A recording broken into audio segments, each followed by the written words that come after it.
Hello बच्चों, नमस्कार। मैं अभिषेक चौहान, आपका जेसीपी साइंस क्लास में स्वागत है।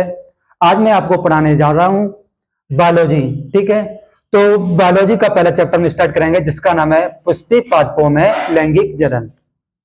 इस पुष्पी पादपों में लैंगिक जनन, इससे हम पढ़ाने से पहले हम बताएंगे कि पादप कितने प्रकार के होते हैं। यार, ये पुष्पी पादपों में लैंगिक जनन इसका नाम क्यों है, पुष्पी पादपों में लैंगिक जनन इसको हम क्यों बोलते हैं। तो सबसे पहले हम पढ़ेंगे कि पादप कितने प्रकार के होते हैं। पादप कितने प्रकार के होते हैं? तो पादप दो प्रकार के होते हैं। एक का नाम है क्रिप्टोगैम्स,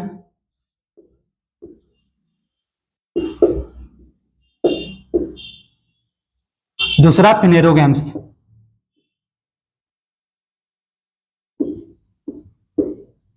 फिनेरोगैम्स, क्रिप्टोगैम्स, फिनेरोगैम्स, अर्थात इसको हिंदी और इंग्लिश में एक ही जैसे लिखते हैं। ठीक है, तो क्रिप्टोगैम्स कौन से पादप होते हैं?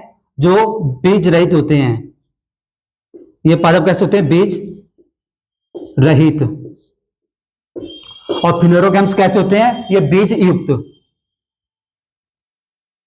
बीज युक्त। तो पादप कितने प्रकार के होते हैं? दो प्रकार के, क्रिप्टोगैम्स, फिनेरोगैम्स। क्रिप्टोगैम्स कैसे पादप होते हैं? बीज रहित, अर्थात इसमें बीज नहीं होता है। फिनेरोगैम्स ये कैसे होते हैं? बीज युक्त, अर्थात इसमें बीज होते हैं। तो पादप को दो भागों में किसी ने बांटा, किसी न किसी ने बांटा होगा। तो उस वैज्ञानिक का नाम है आइकलर। आइकलर। आइकलर किसे कैसे याद रखोगे आप सभी लोग?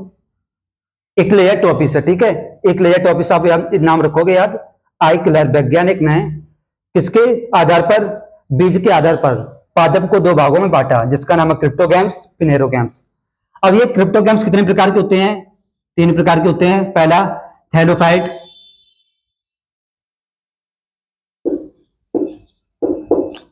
दूसरा ब्रायोफाइट,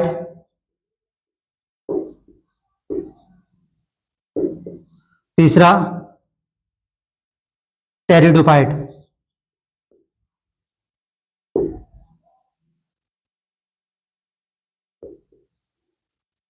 तो क्रिप्टोगैम्स कितने प्रकार के होते हैं? तीन प्रकार के। पहला थैलोफाइट, ब्रायोफाइट, टेरिडोफाइट। थैलोफाइट में कौन से पादप आते हैं? एग्जाम्पल शैवाल। और ब्रायोफाइट में कौन से पादप आते हैं? एग्जाम्पल मॉस और liverwort. Liverwort. Pteridophyte में कौन से पादप आते हैं? Example fern. टेरिडोफाइट में कौन आते हैं? फर्न आते हैं। ब्रायोफाइट में मॉस और लीवर बर्ड, और थैलोफाइट में शैवाल आते हैं। ठीक है, इसके बाद ये फिनेरोगैम्स ये कितने प्रकार के होते हैं? ये दो प्रकार के होते हैं। पहला जिम्नोस्पर्म,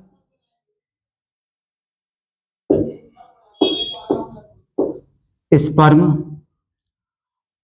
अनावृत बीजी। अनावृत बीजी पादप। जिम्नोस्पर्म को क्या बोलते हैं? अनावृत बीजी पादप। ठीक है, ये अनावृत बीजी पादप कैसे होते हैं? पादप अर्थात अनावृत, जो बीज होते हैं बीज के ऊपर आवरण नहीं होता। इसमें बीज के ऊपर, या बोल सकते हैं हम नग्न बीजी पादप। नग्न बीजी पादप, अर्थात बीज के ऊपर कोई आवरण नहीं होता इसमें। ठीक है, ओनली बीज ही होते हैं। एग्जाम्पल इसका सिकोआ,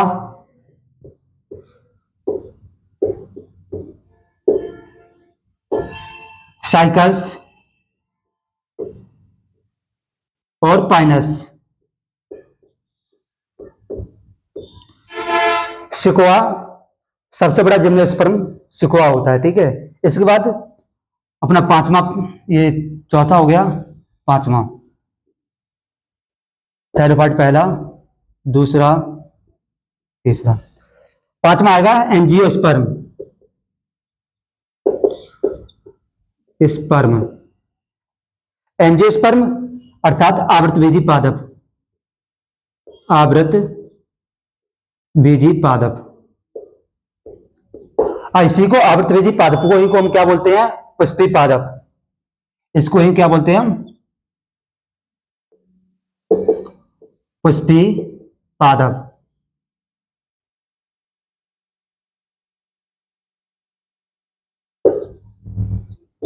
अर्थात जितने भी पुष्पी पादप हैं वो किसमें आ जाएंगे? एंजियोस्पर्म में। ठीक है। आवृत बीजी अर्थात इन बीजों के ऊपर आवरण होता है। तो मैंने क्या पढ़ा है? पादप कितने प्रकार के होते हैं? दो प्रकार के, क्रिप्टोगैम्स, फिनेरोगैम्स। किसने बांटा? आइक्लर वैज्ञानिक ने। क्रिप्टोगैम्स कितने प्रकार के होते हैं? तीन प्रकार के होते हैं। थैलोपाइट, थैलोपाइट का एग्जांपल शैवाल आ जाते हैं। दूसरा ब्रायोफाइट, ब्रायोफाइट में मॉस और लीवरवर्ट आते हैं। तीसरा है टेरिडोफाइट, इसमें फर्न आते हैं और जितने भी झाड़ियां हैं इसी में आती हैं। इसके बाद हम पढ़ेंगे फिनेरोगैम्स। फिनेरोगैम्स कैसे होते हैं? बीज युक्त होते हैं, इसमें बीज पाए जाएंगे। ये भी दो प्रकार के होते हैं, जिम्नोस्पर्म, एंजियोस्पर्म। जिम्नोस्पर्म को क्या बोलते हैं? अनावृत बीजी पादप, अर्थात बीज के ऊपर कोई आवरण नहीं होगा। एग्जाम्पल सिकोआ, जो पादपों में सबसे लंबा होता है, सिकोआ पादप। दूसरा साइकस और पाइनस। इसके बाद हम लास्ट पादप है एंजियोस्पर्म, जिसे बोलते हैं आवृतबीजी पादप या पुष्पी पादप। तो हम क्या पढ़ने जाएंगे? जो मेरा चैप्टर का नाम क्या है? पुष्पी पादपों में लैंगिक जनन या आवृतबीजी पादपों में लैंगिक जनन। आवृत बीजी पादपों में लैंगिक जनन। तो इसका दूसरा नाम क्या है? पुष्पी पादपों में लैंगिक जनन का आवृतबीजी पादपों में लैंगिक जनन। तो हम आज ये पढ़ेंगे। ठीक है। ये इसका स्क्रीनशॉट ले लो फटाफट।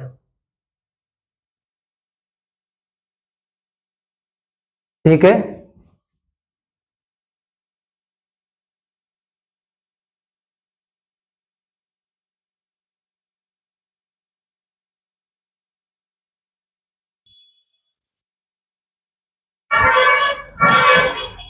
तो हम बात कर रहे हैं कि पुष्पी पादपों में लैंगिक जनन। इसको पुष्पी पादपों में लैंगिक जनन क्यों बोलते हैं? तो सबसे पहले हम पढ़ेंगे कि पुष्पों का अध्ययन क्या कहलाता है। हम इस चैप्टर में किसके बारे में पढ़ेंगे? पुष्प के बारे में पढ़ेंगे। तो कम से कम ये तो पता होना चाहिए कि पुष्प का अध्ययन करेंगे हम, तो पुष्पों का अध्ययन क्या कहलाता है? पुष्पों का अध्ययन क्या कहलाता है? एंथोलॉजी। एंथोलॉजी। ठीक है। पुष्प का अध्ययन क्या कहलाता है? एंथोलॉजी। इसके बाद पुष्पों की खेती।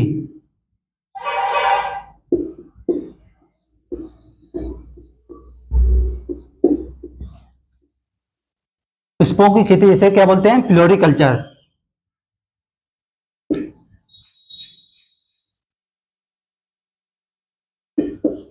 फ्लोरिकल्चर।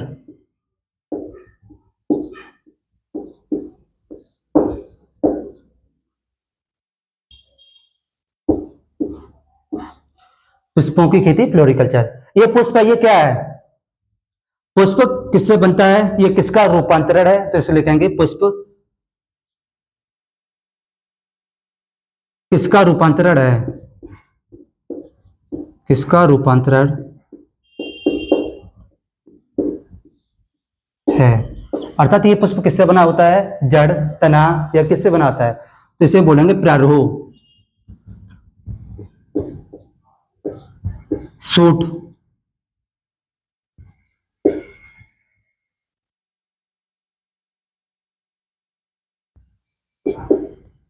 और प्रारोह को हम क्या बोलते हैं? तना। ठीक है। तो ये पुष्प किसका रूपांतरण है? प्रारोह या तना का रूपांतरण है। ठीक है। ये याद रखना, ये तीनों पॉइंट बहुत मोस्ट इंपोर्टेंट है। तो ये प्रारोह, ये पुष्प किसका रूप है? प्रारोह का रूपांतरण है। तुम देखेंगे ये पुष्प किस प्रकार बनता है।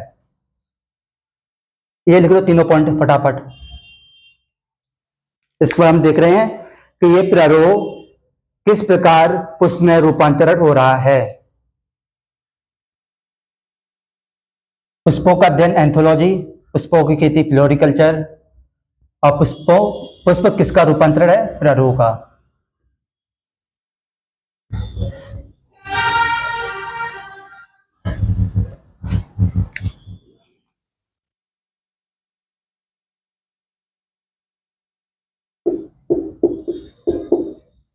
इस भाग को हम क्या बोलते हैं? मूल, या जड़ भी बोल सकते हैं, ठीक है, रूट। और इस भाग को हम क्या बोलते हैं? तना, तना या प्रारोह। तो ऊपर के भाग को हम क्या बोलेंगे? तना बोलेंगे। नीचे भाग को क्या बोलेंगे? मूल या जड़, इंग्लिश में रूट बोलते हैं। और प्रारोह को सूट बोलते हैं, ठीक है। इससे एक डंठल निकलेगा, या तना भी बोल सकते हैं, एक डाली निकलेगी। और इस डाली पे एक सहपत्र निकलेगा, एक पत्ती निकलेगी। इस पत्ती को हम क्या बोलेंगे?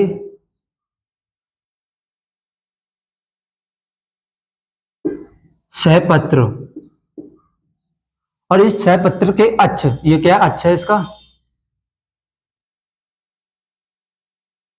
इसके अक्ष से एक क्या निकलेगा? डंठल निकलेगा। इस डंठल को हम क्या बोलते हैं? पुष्प व्रंत, पुष्प व्रंत।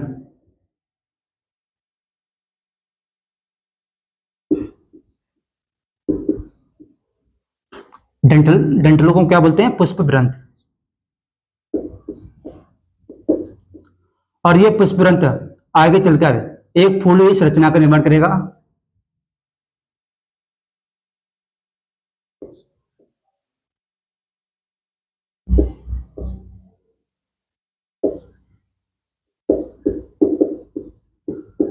फूल इस रचना का निर्माण करेगा,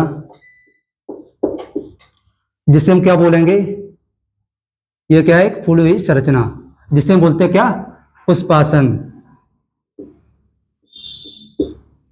इस फूली संरचना को क्या बोलेंगे? पुष्पासन। और इसी पुष्पासन पर क्या निकलेंगे? पुष्पपत्र, पुष्प के पत्र निकलेंगे, ठीक है, अर्थात पुष्प बन जाएगा इसी से। ये पुष्पासन है, इसी से क्या निकलेगा? पुष्प बन जाएगा, ठीक है। तो इस प्रकार किसका निर्माण होता है? पुष्प का। ये हमने अभी एक पेड़ बनाया। ऊपर के भाग को क्या बोलते हैं? तना या प्रारोह। नीचे के भाग को क्या बोलते हैं? मूल बोलते हैं, ठीक है। इससे एक डंठल निकलेगा, या ये तना बोल सकते हैं, तना निकलेगा। इस तना से एक पत्ती निकलेगी, इसके अक्ष से एक पत्ती निकलेगी, जिसे बोलते हैं सहपत्र। सहपत्र के अक्ष से एक डंठल निकलेगा, जिसे हम क्या बोलते हैं? पुष्प व्रंत बोलते हैं। ये पुष्प व्रंत आगे चल के एक फूल की रचना का निर्माण करेगा, जिसे क्या बोलते हैं? पुष्पासन बोलते हैं। पुष्पासन किसे कहते हैं? जिस पे पुष्प आसन करता है, ठीक है। और इसी पुष्पासन पर कुछ पुष्प पत्र निकलेंगे, जिसे हम क्या बोलेंगे? फूल बोलेंगे, पुष्प बोलेंगे, ठीक है। इसी को हम क्या बोलते हैं? पुष्प। तो पुष्प किसका रूपांतरण है? प्रारूह का है, ठीक है। ये लिख लो फटाफट।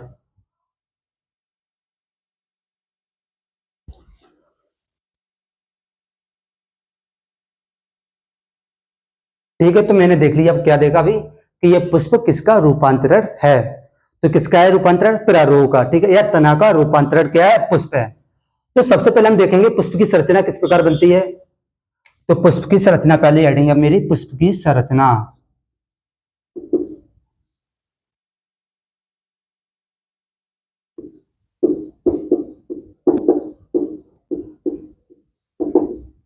पुष्प की संरचना हम देख रहे हैं।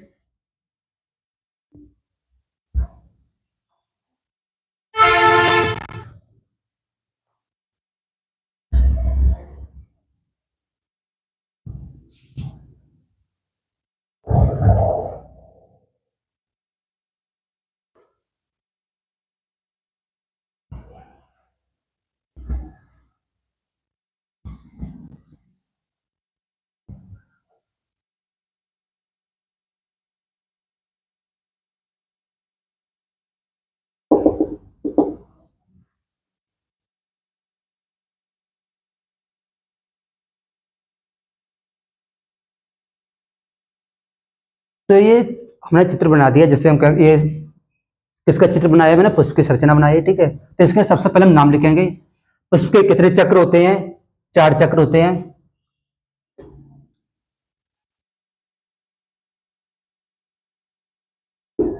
पुष्प के कितने भाग होते हैं, भाग या चक्र होते हैं। तो कितने भाग होते हैं पुष्प के, 4। पहला जायांग या पुमंग, दूसरा जायांग,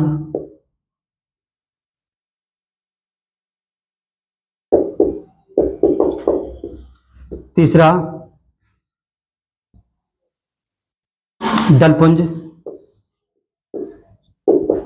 और चौथा बाह्य दलपुंज।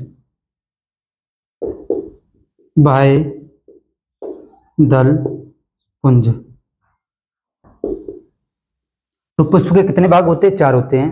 पुमंग, जायांग, दलपुंज, बाह्य दलपुंज, ठीक है।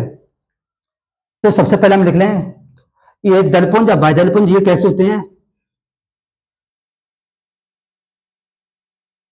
ये सहायक पुष्प होते हैं और ये कैसे होते हैं, लैंगिक पुष्प। लैंगिक जनन में ये क्या करते हैं, सहायता करते हैं, लैंगिक जनन।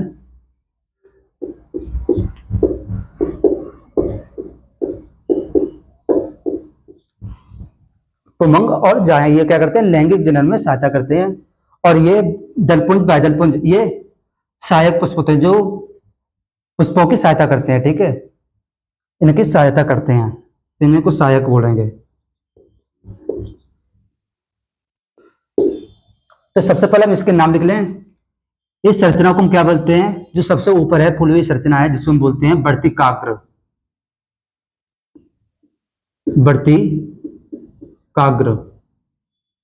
इस वर्तिकाग्र के नीचे एक डल्टननुमा संरचना है, जिसे हम क्या बोलते हैं, वर्तिका। और वर्तिका के नीचे एक फूली हुई संरचना है, जिसे हम क्या बोलते हैं, अंडाशय।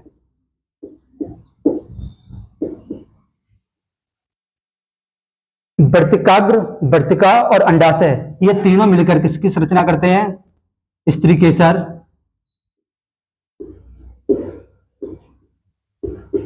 स्त्री केसर। और स्त्री केसर के समूह को क्या बोलते हैं हम। इस पुष्प में कितने स्त्री केसर हैं, एक ओनली, एक ही तो स्त्री केसर है। तो इस स्त्री केसर कोई अर्थात तो कई पुष्प ऐसे होते हैं जिसमें कई स्त्री केसर होते हैं, तो इसको हम क्या बोलेंगे, जायांग। जायांग। तो ये क्या है, पुष्प का पहला भाग हो गया, ठीक है। इसके बाद इस रचना को क्या बोलते हैं, परागकोश। परागकोश। और इस परागकोश के अंदर क्या होते हैं, परागकण।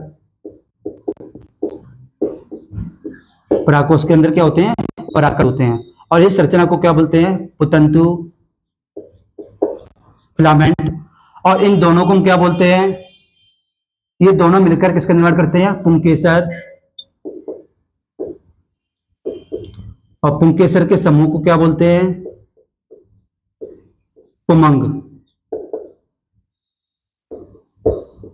यह पुष्प का दूसरा भाग हो गया। इसके बाद यह संरचना है, इसको हम क्या बोलेंगे,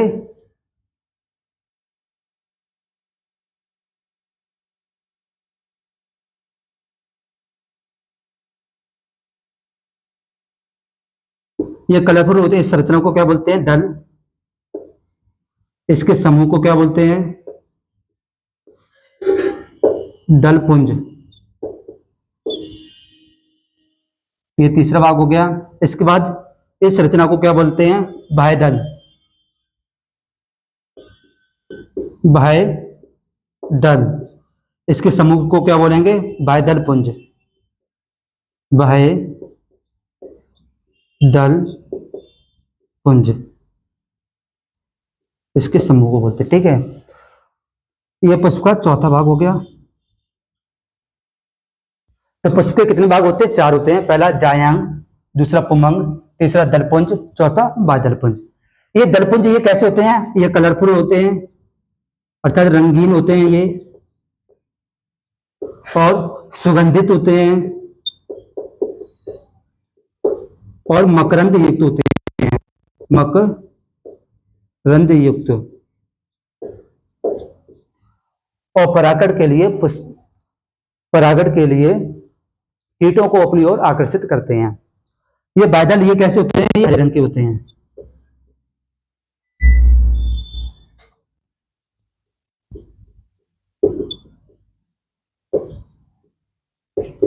होते हैं, तो ये बाद में लिखेंगे। तो ये हमारे ये क्या किसकी, ये अंडाशय, अंडाशय के अंदर क्या है?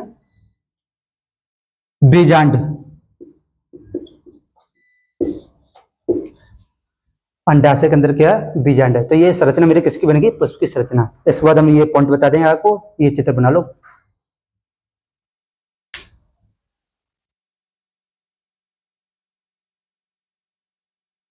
तो हम देखेंगे कि पुष्प के कितने भाग थे? 4। पुष्प के 4 भाग होते हैं, ठीक है। पहला कौन सा था? जायांग। जायांग क्या? ये पुष्प का पहला चक्र है। हम मतलब इसकी थ्योरी को किस प्रकार लिखेंगे? तो यह पुष्प का पहला चक्र है, जिसे हम क्या बोलते हैं? स्त्री केसर। जाएंगे क्या? यह पुष्प का पहला चक्र है, ठीक है। इसकी इकाई को क्या बोलते हैं? इसकी इकाई को स्त्री केसर बोलते हैं, स्त्री केसर बोलते हैं, ठीक है। इसकी इकाई को क्या बोलते हैं? स्त्री केसर। और ये क्या करता है? ये लैंगिक जनन में सहायक है। लैंगिक जनन में सहायक है, अर्थात जब आपको लिखना हो तो ये लिख सकते हो, यह पुष्प का पहला चक्र है, इसकी इकाई को हम क्या बोलते हैं? स्त्री केसर बोलते हैं, तथा ये लैंगिक जनन या लैंगिक प्रक्रिया में भाग लेता है, ठीक है, भाग लेता है, सहायक है। इसके बाद दूसरा पुमंग। ये पुष्प का दूसरा चक्र है, दूसरा चक्र है, जिसे क्या बोलते हैं? पुंकेसर। अर्थात इसकी इकाई को क्या बोलते हैं? पुंकेसर। इसकी इकाई को हम क्या बोलते हैं? पुंकेसर।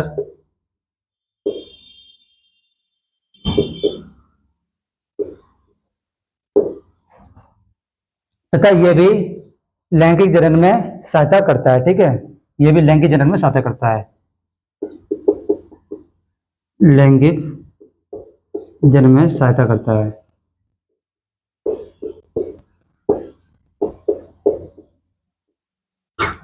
तीसरा दलपुंज।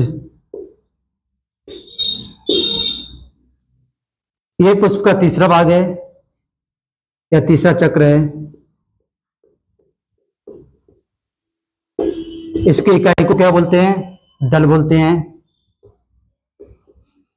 इकाई को क्या बोलते हैं? दल बोलते हैं। तथा ये कैसे होते हैं? रंगीन होते हैं, सुगंधित होते हैं,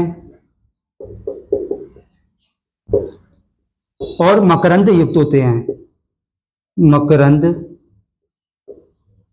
युक्त होते हैं। तथा परागण प्रक्रिया के लिए, तथा परागण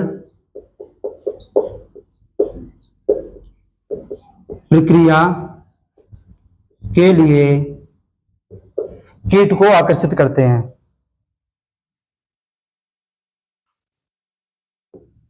कीट को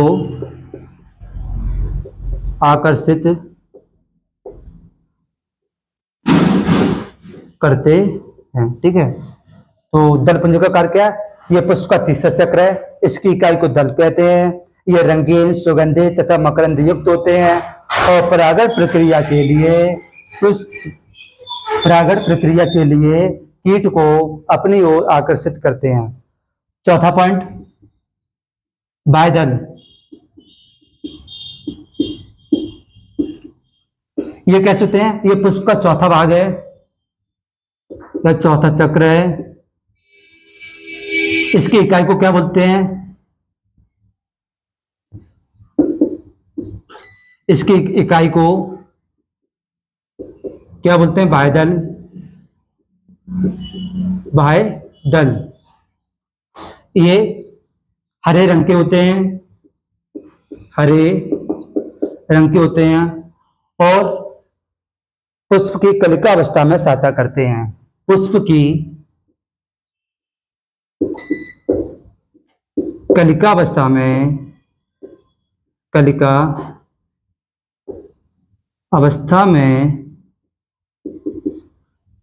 सहायता करते हैं,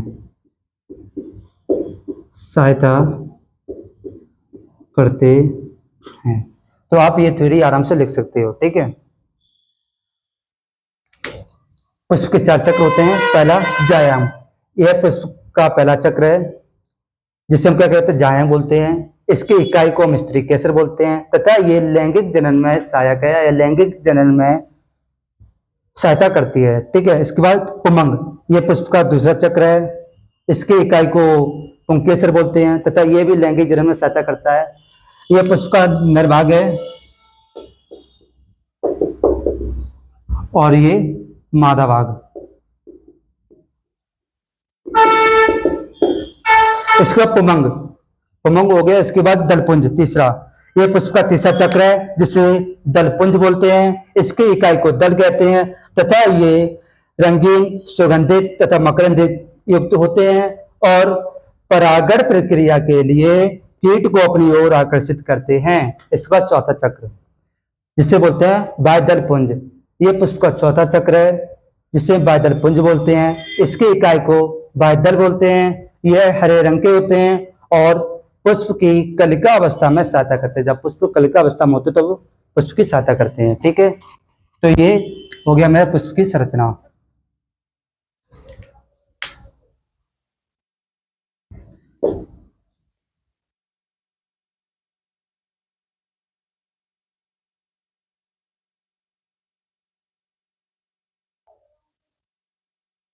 तो बच्चों आज मैंने पढ़ा है पुष्प की संरचना और उसको हमने परिचय दिया, ठीक है, कि आज हम क्या क्या पढ़ने जा रहे हैं। तो आज मैंने क्या पढ़ा है? पुष्प की संरचना, पुष्प का अध्ययन किसे कहते हैं, थोड़ी बहुत उसकी बेसिक नॉलेज दी है मैंने। तो कल पढ़ेंगे हम पुंकेसर या लघु बीजाणु पर्ण, लघु बीजाणु पर्ण। तो कल मेरा ये टॉपिक चलेगा। और लघु बीजाणु दानी, लघु बीजाणु दानी, कल ये टॉपिक चलेंगे, ठीक है। तो ये पुष्प की संरचना मैंने पढ़ाई है आज, और ये कल से, आज पहला लेक्चर हो गया इसका, कल दूसरा लेक्चर होगा। और किस प्रकार ये पढ़ेंगे? हम पढ़ेंगे ये बोर्ड एग्जाम प्लस नीट, अर्थात बोर्ड एग्जाम के साथ साथ हम नीट लेवल तक का बायोलॉजी पढ़ाएंगे, ठीक है। तो ये दोनों साथ साथ, एक भी आपका कॉन्सेप्ट छूटेगा नहीं, बिल्कुल प्योर एनसीईआरटी। तो एनसीईआरटी को लेके हम चलेंगे, ठीक है। एनसीईआरटी का एक भी टॉपिक नहीं छूटेगा। तो बोर्ड एग्जाम प्लस नीट हम दोनों को लेके चलेंगे, ओके। तो आज के लिए इतना ही काफी है। तो कल हम क्या पढ़ेंगे? पुंकेसर और लघु बीजाणु पर्ण और लघु बीजाणु दाने, ये दो पढ़ेंगे, ठीक है। Okay, thank you.